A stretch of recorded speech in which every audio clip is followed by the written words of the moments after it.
Hello boys and girls, Busternaut here, and welcome to Tanks and Answers, episode 4. So, this week I wanted to talk about the new update, the 1.25 update, which adds 2 modern tanks in the game, and also changes the camo of an existing one. So, let's get into it. First of all, we have 2 new tier 4s.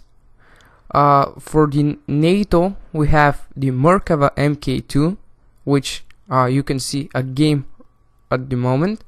And what's so special about the Merkava MK2 is that it is the first tank in the game which has its turret mounted in the rear, which is pretty interesting. The next new tank is the T-72, and it's the tier 4 Russian modern tank. And the T-64B, which is a tier 3 Russian modern tank, has its camouflage changed, which is pretty nice. In my opinion, looks great with this new camo. So I will be making a tank review on the 2 new modern tanks that were added. So stay tuned for that. So what is my opinion about those 2 tanks? Well, I had some time to play them last night, and I like the NATO modern tank more than the Russian one, and I will explain you why in the upcoming tank reviews. So stay tuned. Okay, so let's talk about the Merkava MK2, and you know what I liked in this tank.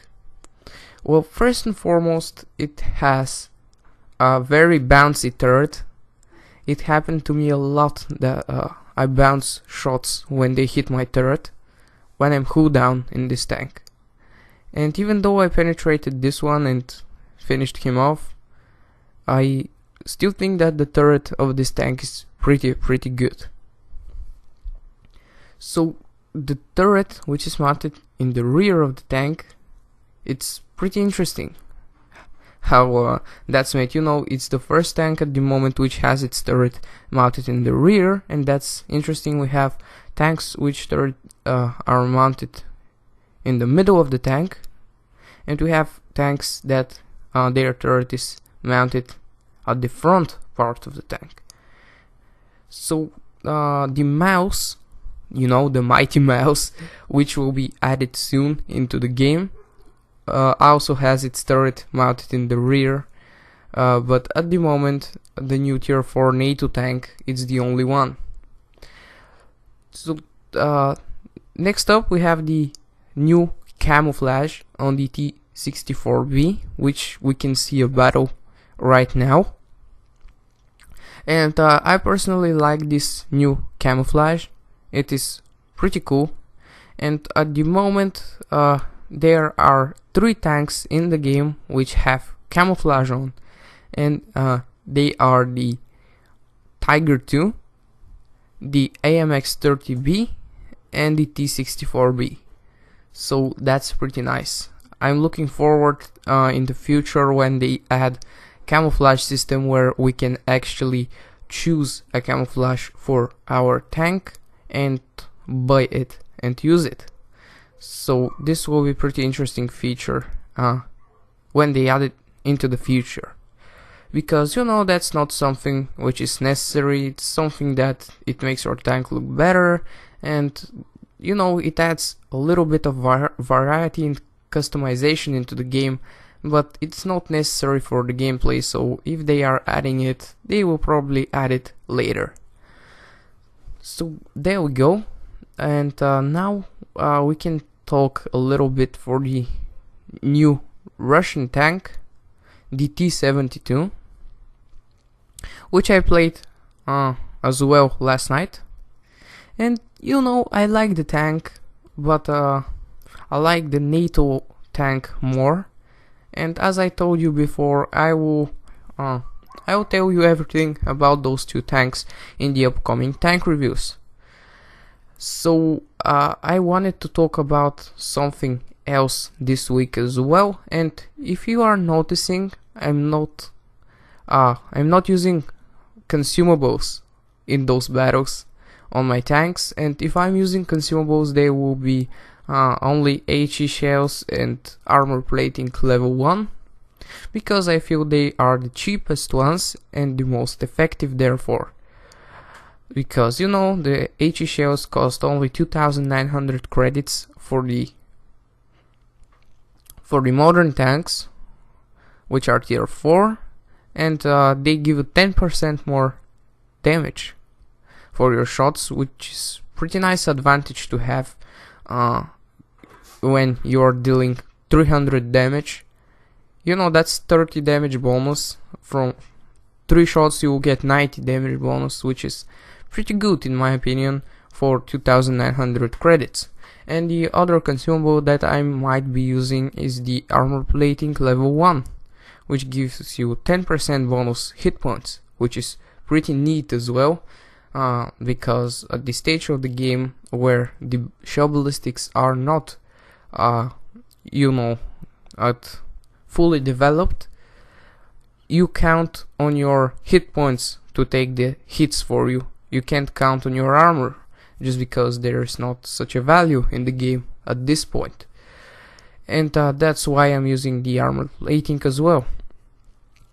And I'll tell you why I decided not to use the full consumables. Well, I still can use them, but I decided to make an experiment. And you know, just to use those consumables which I can pay and still win money for the game. Because, you know, it's not working when you are playing every game with already maxed out consumables and you lose so much money. And so I decided to make that little test and see if it will affect my performance. And it doesn't look like that, you know. Even without the better consumables, I still have good games. And I win money, which is always nice, because without money I won't be able to buy the new tanks that fast and make a tank review on them, which will be bad, because you know that is the purpose of my channel mostly. So there we go, that is why I play without consumables, and I think that is the game which I show how bouncy this turret is. Watch this, yes, that is the game. Here I'm engaging a T-55, which I can pretty much 4-shot, so I'm not too concerned about him. I'm just keeping my front towards him and just taking the hits and return fire.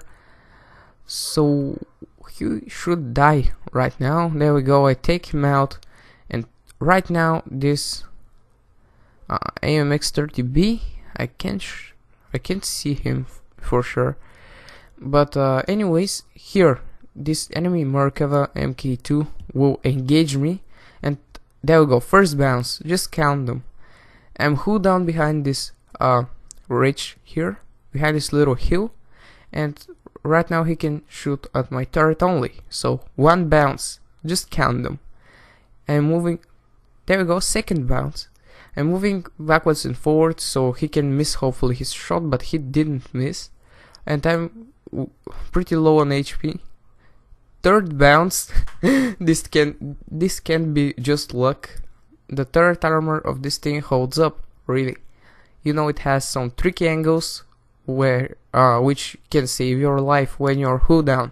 I managed to pull off 3 bounces of my turret, which means that some areas of this turret are angled enough to auto bounce the enemy shells. I haven't figured out which areas of the turret are so well angled, but as soon as I figure that out, I will let you know. But I think that those are, I have 2 main parts that I think that they could be well angled.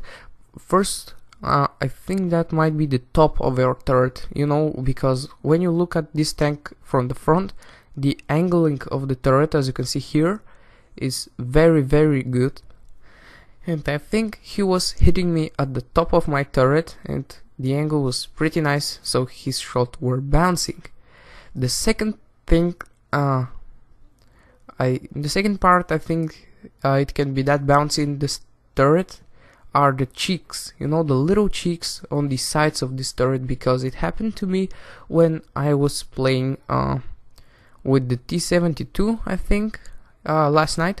I hit one of those tanks in the turret cheeks and it bounced, but I'm not sure because, you know, in this game there are random bounces as well. The tank might be not very well angled, but your shot will bounce anyways sometimes, because, you know, there are random bounces in this game, as it happened to me.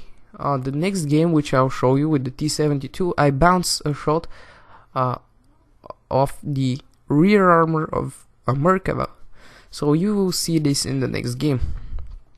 But anyways, the turret of this tank is really well angled, and therefore when armor values are added into this game, I think that this can be one of the toughest turrets to penetrate. Anyways, as you can see in this video, most of my games are with this tank, and that is because this tank is very interesting to me, and I just wanted to see if it's good or how it will perform, and I like it very much. It is pretty decent tank to play. The rear mounted turret adds a little bit more interest in me to play this tank, because it is something unusual to see, and therefore I like to play it. So another thing that this tank has, its tracks are backwards from his rear, and that will protect your rear. If you're angled against your enemies, your track will cover your rear, and they will hit you in the track and do side damage instead of rear damage. I hope you know what I'm talking about. In the upcoming tank review on this tank, I will be covering everything for it, so if you didn't understand in this video, you will understand in the tank review. So anyways, here I am playing the T-72, which is the new Russian modern tank at tier 4.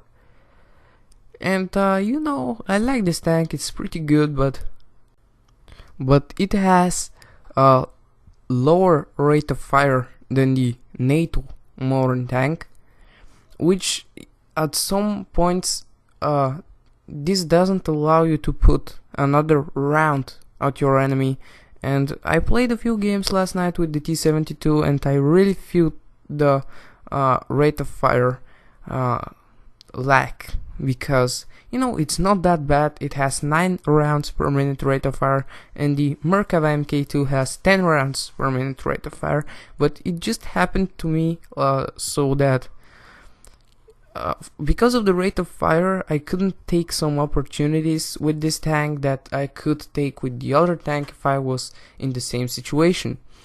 You know, it has less rate of fire, but therefore it has bigger damage per shot, which doesn't make up for it. But as I told you, we'll cover everything in the tank reviews.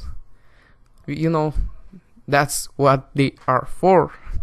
So hopefully from this game with the T-72 you can roughly imagine what will be like to play this tank. And you know, there are 2 Merkavas in front of me here. I'll be engaging them, but there is the shot which I was talking about. So first shot I put into his flank because I didn't know that he will stop, but he stops, so thank you. Rear shot, 640 damage. And right now I'll take another one, thank you, but it bounces. What? Come on, this was the rear of the tank. These are the kind of random bounces I talk about. And you know, there isn't anything particularly bad about them. They can save your life at sometimes, some situations. But you know, they should be removed when armor values are actually added into the game. You know, if you have enough penetration, you penetrate. If you don't have enough penetration, you don't penetrate. And that's it. This will be the game when armor values are added. Hopefully they will add them soon, because it will really change this game. There will be much more purpose of angling and cooldown allocations than ever before. So there is that. And this wraps it up for today's thanks and answers. I hope you enjoyed. If you have any questions, leave them in the comments. Liking the video and subscribing to the channel is always appreciated. And I will see you on the battlefield.